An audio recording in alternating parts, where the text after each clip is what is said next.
So you working on anything in particular on a Wednesday before Saturday in a few days?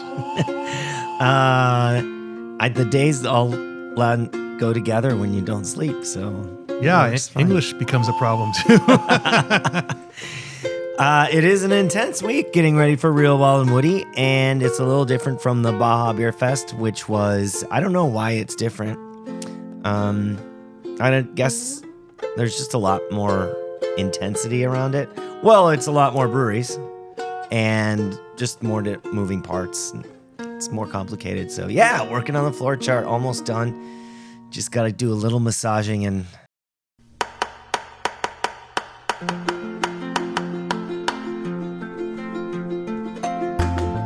Arizona is a wildly beautiful place, brimming with over 100 brewing companies. I'm Rob Fulmer, the Executive Director of the Arizona Craft Brewers Guild. I'm joined by Deputy Director Andrew Bauman. Together we cover the state, bringing you the best of what's happening at our breweries and beyond. Welcome to Arizona Beer Frontier. All of this will be irrelevant. All of it doesn't because this will all be in the past, and hopefully they'll be able to put the fire out in the building. Apologize about that. I had the same recurring nightmare and jaw clenching, but we have a few minutes to talk about what's going on in Arizona, and it's just a collection of notes on things expanding as we get ready to sort of talk about the law changes coming on September 24th. We're putting together basically a retrospective of what we've done in the last decade or so, and what we plan on moving forward with, and what the opportunities for breweries are. But you, and I'm very jealous of you, went to a new brewery in Southern Arizona. Talk about that. We didn't even talk about this. It was so long ago. I feel like I need to get back down there in the next, say 3 weeks. As long as I get to go too. I'm doing the tour of happy hours by Andrew, so who knows? Maybe. The thing is, I sleep in my car. You sleep in a hotel, so whatever, it's fine. I got to go to Tirrito Farms when they first opened their brewery, and it is just so gorgeous. It's just a little south of Willcox on a huge farm. It's in a little bit off the road from the main street, and they have a beautiful driveway with big gates, and then you come up to this amazing building that is built from inflating bags, covering those bags with concrete, letting the concrete set, and then popping the bags, and then there's your building. But that's just that forms the inside part, right? Like they also, and then they piled millions of tons of dirt on top of that. So they essentially made it a giant cave. They did pop some skylights through. They have a courtyard. They left a big hole in the ground, you tell me. They left a big hole in the ground that they filled in with water to make a pond, where they have a little paddle boat or whatever, pedal boat. So that is out in wine country. That is a recognized viticultural area. So there's some wineries out there. Can you describe the landscape out there? It's pretty flat. You can see mountains in the distance. Is it low desert, high desert? Lots of plants, not a lot of plants? It is mostly just flat. Yeah. There's some mountains, but they're way farther away than anywhere you go in the valley. They have a vineyard. Well, a vineyard is a farm for grapes. It is not where you make wine, right? Sure, yeah. Yeah. So it's a farm for grapes. They don't make wine there. They only make beer. And they have all these grapevines, which is pretty gorgeous. They have a dairy where they have 40 head of cow that they milk daily. They have a fromagerie. I use the French word. Nice. Yeah, it's a cheese making place. So they make cheese from those cows. Oh, by the way. And that has a room all by itself that's like all tile ceiling, walls, floor, everything, so they can just spray it down.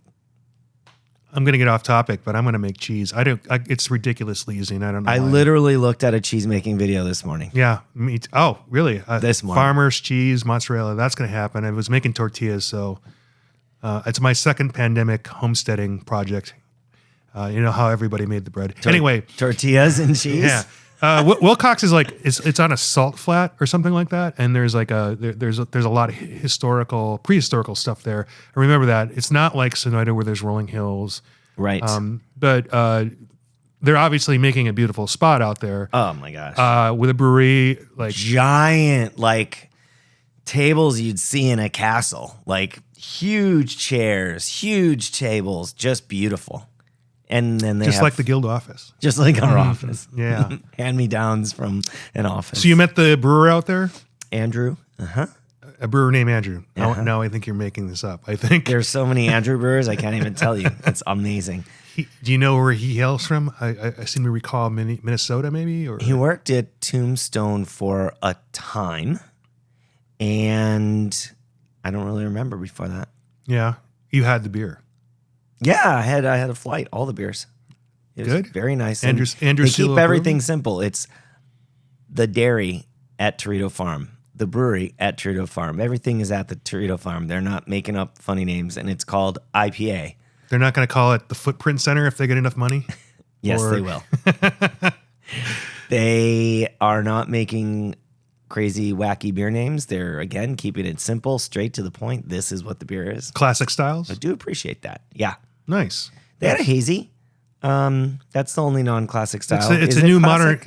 modern classic. Oh, new modern classic. Yeah. I mean, they're not making Pastry candy stouts. corn with No. hot dog flavored candy corn wits or anything like that. Not yet. That was in the news clipping that I had. You have this to morning. do classic styles for at least 6 months before you get into that. Okay. So give them a couple New months. rules of brewing. It's the law. Okay.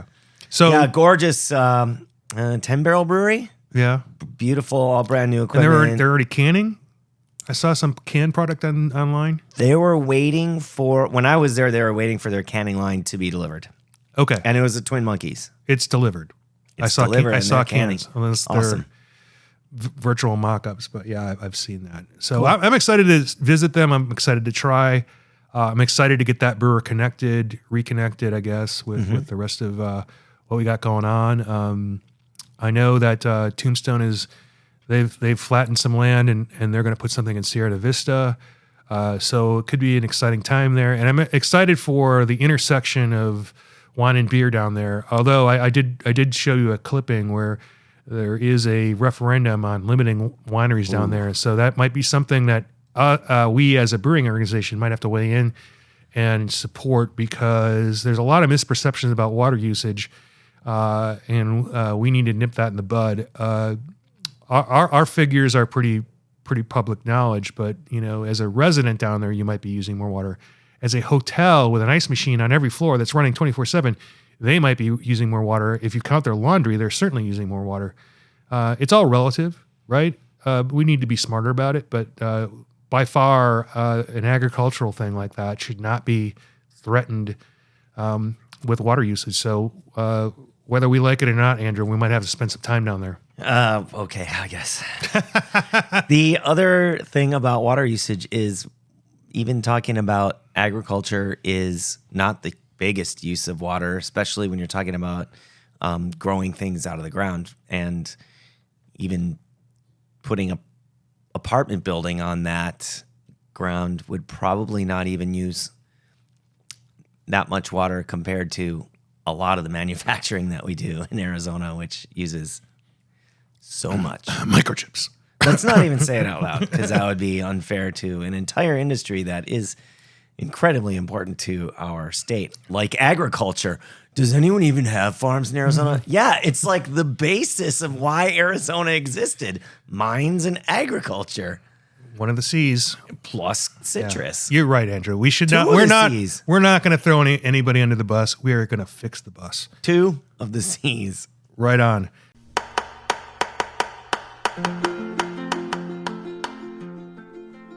We have some other notes. And the Tombstone one that's under construction. Oh yeah, Tombstone. Yeah, Don't forget. We have other ones that the last I various looked, states of construction. the last I looked, they just had put down their concrete, which is no small matter in a brewery. And in a town in southern Arizona where... Speaking of concrete. Oh, yeah. Speaking of concrete, we were in Eloy. That's true. I don't know how that segues, but... They had to build... We went to Ranch Hand Brewing Company. Oh, this is going to be a long podcast. Oh, no, it's not. We're not going to talk about it because... We have a whole nother segment with him. Yeah, we do. But they had a giant... because the concrete had already been laid down in this building, they had to put... And it was post-tension, so they couldn't cut into it. That's what that means. Thank you. All right. You're welcome. I didn't know that. Just like, oh, yeah. It means that has... 220, 221, whatever it takes. That was me. Yeah. Means it has long metal rods that are stretched, and if you cut into it, those break, and then everything. So hurts. it's like rebar on steroids. Yeah, correct. Nice. Anyway, they had to put a platform of concrete for their brewery, but we went out there. Very interesting brewery because they had to solve a number of problems. Some breweries will have to solve one of these two problems.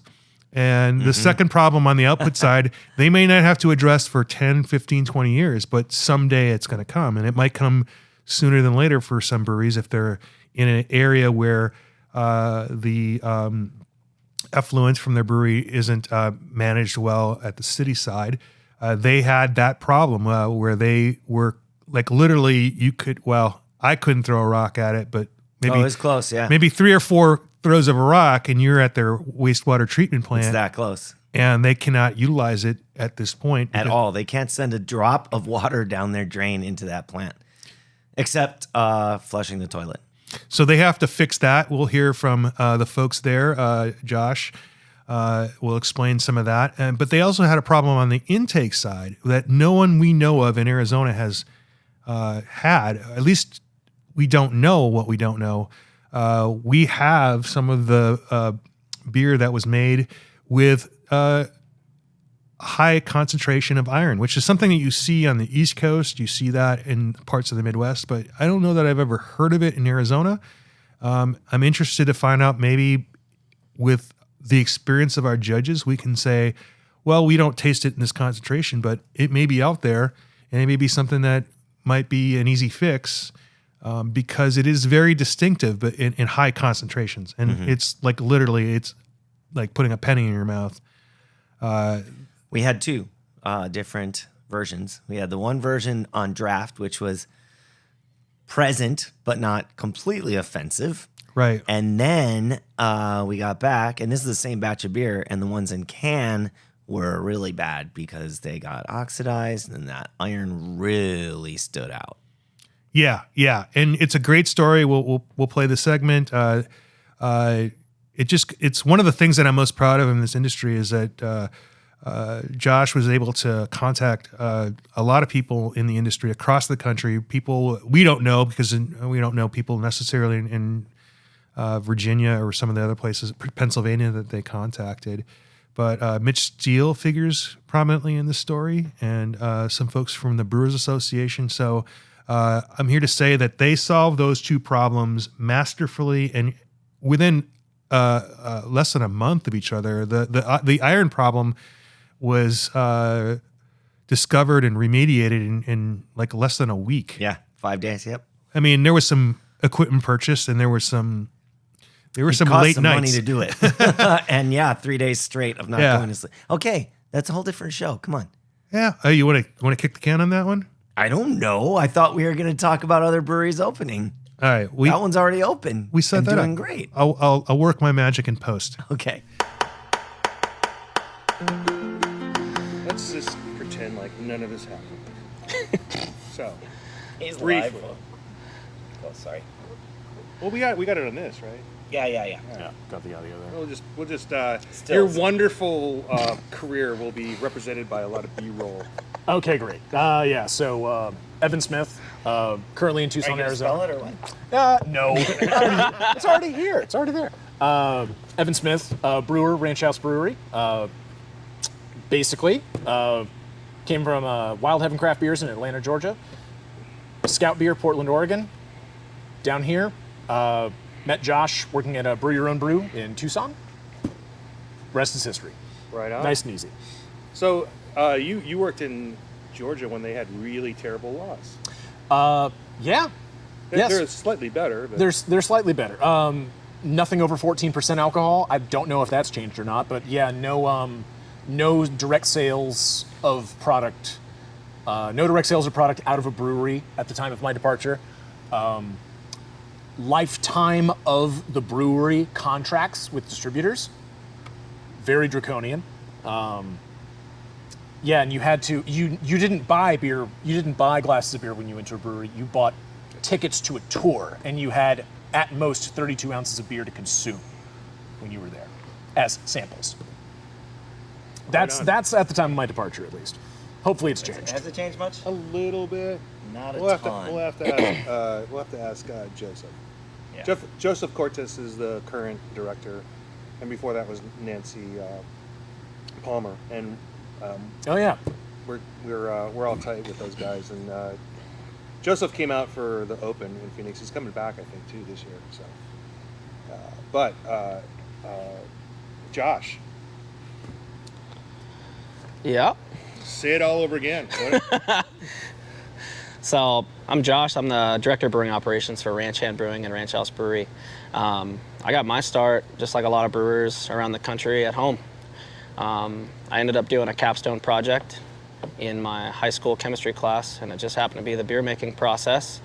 So I technically was not allowed to taste the beer at that point, but my high school professor decided to give me an A, so it wasn't too terrible, I don't think. Right on. So we're in Eloy.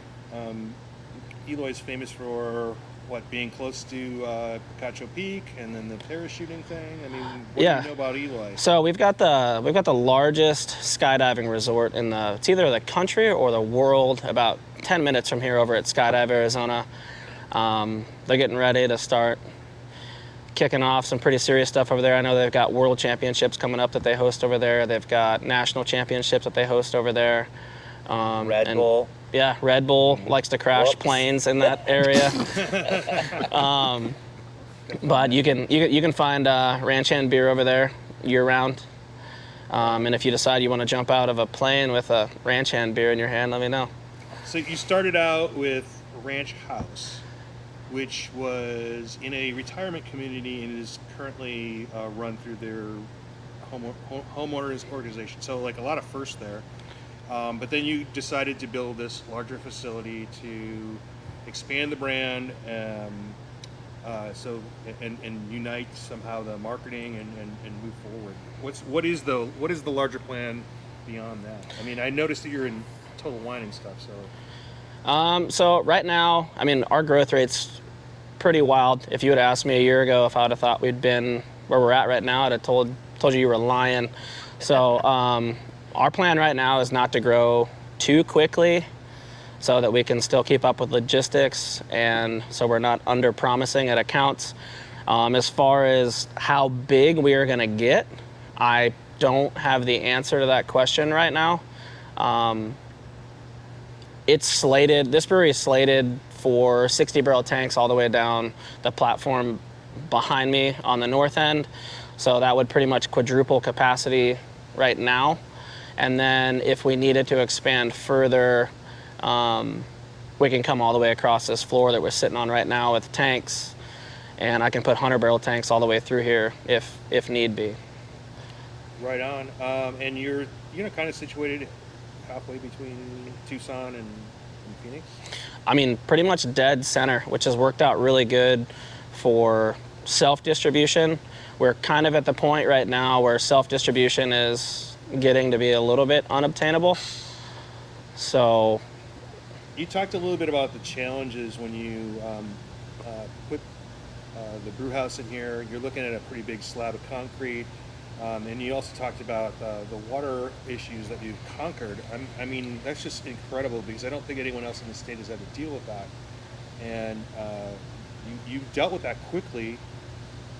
very quickly. And I know that you reached out and were contacted by people from all over the country. That's really incredible for a brand that's just kind of new to the market, and just shows you what people cooperated on. But can you tell us a little bit about the water situation? Yeah, so we're on a very small municipal treatment plant that runs this area.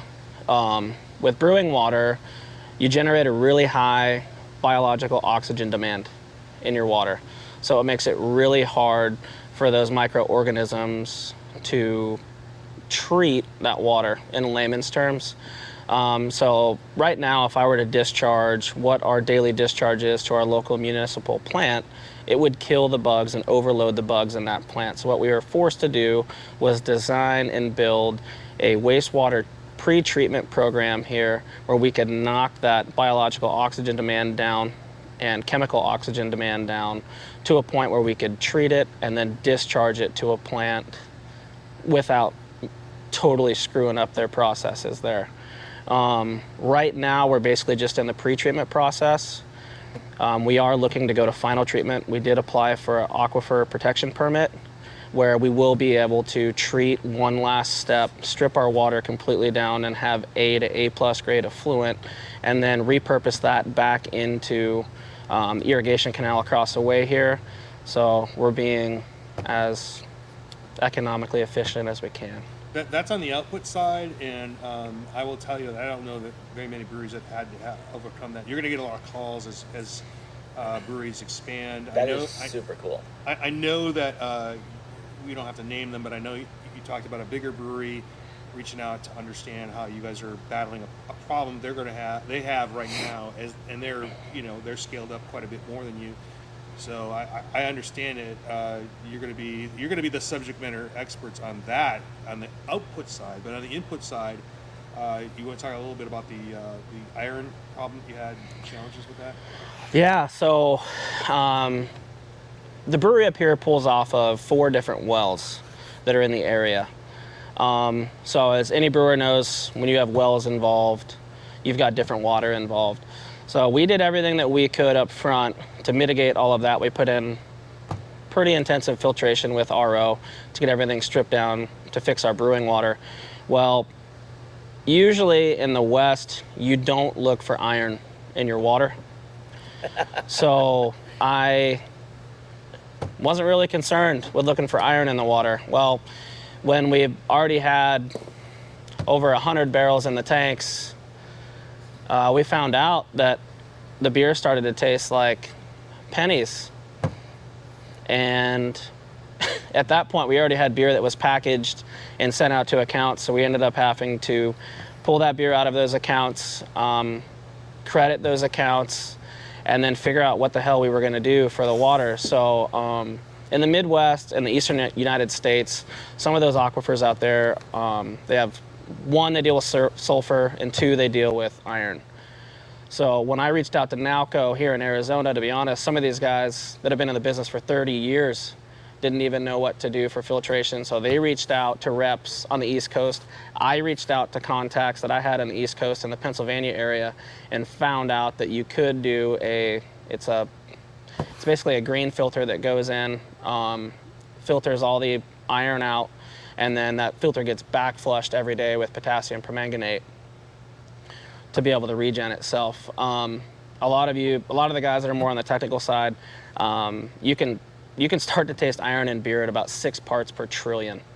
So we were riding at about 3 to 5 parts per million, which at that point you could almost taste in the water, and it was awful in the beer. If any of you guys know Eric Green over at Dragoon, he suggested a sample of what that beer tasted like, and just so he knew what that flavor would be if he ever encountered it. And I'm sure he'll tell you the same thing I would. It was pretty bad, and hopefully I never have to go through that ever again. But we've got testing that's been done by U of A, post-filtration, and we're back down. We're showing 0 parts per trillion at this point, and we're hoping to keep it that way. So just to be clear, you guys had the original brewery and you're making some products. And you're like, hey, great, we're going to open this place up. It's not too far away. We're going to scale these recipes up. So like there was no inkling that these two problems would be something you would have to tackle out of the box. And, No. and so batch 1 you had to recall, and that's great. Like you went through like Batch 1 through 5. you went through a lot of problems that in a very short period and overcame, and that's excellent. Andrew, have you ever heard of anything like this in Arizona? Like these kinds of problems right out of the box? The iron problem was, like Josh called me and said, "Hey, have you ever heard of this?" Man, I reached out to all the breweries I could, and everyone thought I was crazy. That's not a thing. So No, people do think you're crazy. That is. besides that, also the iron was not a thing. So, yeah, it's never something that's happened here before. It's amazing that I think a week later, 5 you days. he was brewing beer 5 days later. Craziness. I mean, also the terror of, oh my God, we have to bring all this product back, and this is not an organization with 30 people. This is an organization with 3 people. Yeah.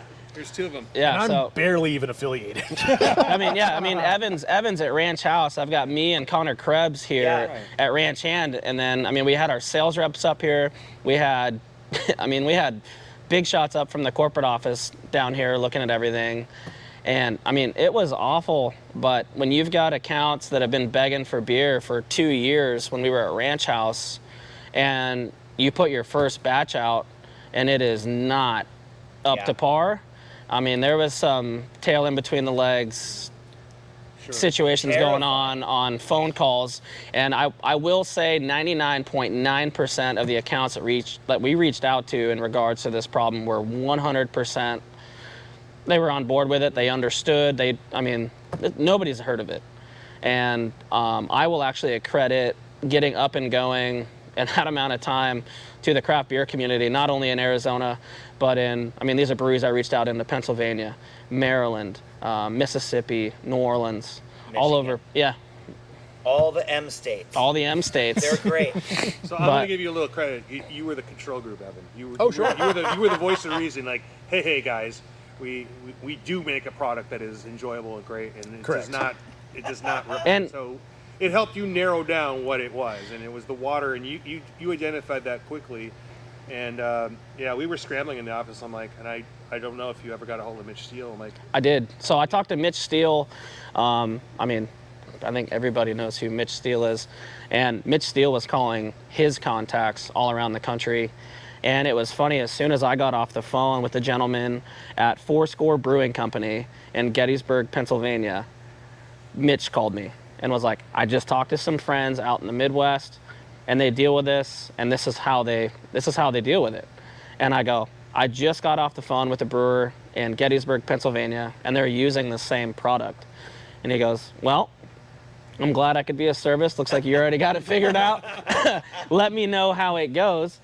that makes me all weepy. That's so cool. That Yeah. really does. I mean, that's exactly the ethos that we have in this industry that people don't. And That's why we Brewers. love being here. Yeah. Brewers helping brewers. Yep. right on. So I'm out of questions. Andrew, you have any deep diving, in-depth questions for our fine Oh hosts man, today? I definitely want to know all the things because it's so crazy. The location is crazy. If you are thinking where should we build a brewery, no one would think here, right? You're right. Like we're in the middle of the field with nothing for miles, a couple miles. What are the advantages of that for you? So we are dead center in between Tucson and Phoenix. So for distribution right now, like I said, we are self-distributing.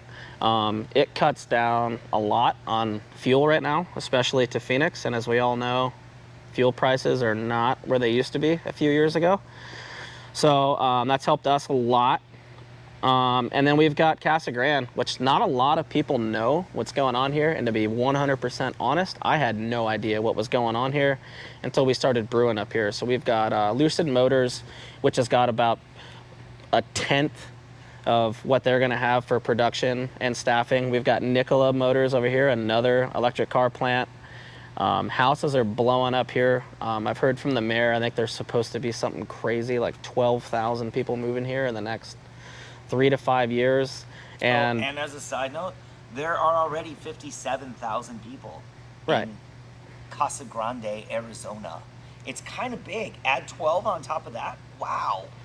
right, I mean, it's nothing like Tucson or Phoenix, but I mean, I think it's enough at this point to get the tap room full once we get that done. Those are things that are being talked about with ownership right now. I can't give you a date on when the tap room is going to be done, but when it does get done, you guys will be the first to know. So, best place to get your beers right now, both on the shelf, and do you have any key accounts that we should all visit to enjoy your beers? So right now, most of our focus has been in Tucson. We are in every Total Wine in the state except for the one in Prescott. And we did just hire a Phoenix sales rep, and you will be seeing beer in the Phoenix area tap rooms pretty quick. I know Get and Run has been looking in, Ground Control reached out, and a few other tap rooms in the Phoenix area, but we've got 127 accounts in Tucson right now, not including the retail accounts. So anywhere from the far northwest side, Marana area, all the way down to Sarita, Vale, and Green Valley, if you want to go that You far. want to shout out an original supporter? OG supporter? Oh yeah. So in Tucson, if you guys haven't been to Monsoons or Dove Mountain Brewing Company, those guys have been with us for, I mean, since we started, so damn near 4 years now. We actually contract brew Dove Mountain Light for Dove Mountain, and ownership at that place is wanting to ramp up their other beers that they had back in the day. Monsoons, Adam Romero over at Monsoons has been a great supporter of us since day one, and their food is fantastic over there. Oh man, I'm just dreaming about that. Their green chili and this Pilsner right now. So that's a great way to cap this off. Great to talk to y'all. Cheers, everybody. Cheers, guys.